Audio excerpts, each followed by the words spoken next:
Hey all! I thought I would record a quick video because I have something very special to unbox, at least if you're into IT stuff.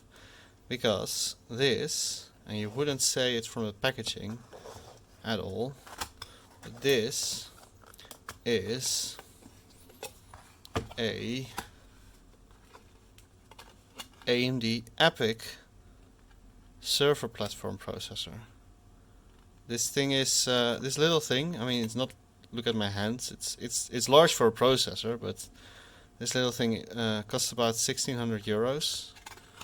And yeah, it's a 24 core, 48 thread, latest gen EPYC CPU, so comparable to the Ryzen 5000 series.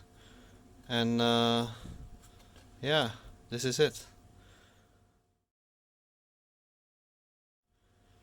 Being careful not to touch any of the pads on the back. This is going to be in a server build for work. I thought I would show you guys because, hey, it's kind of cool.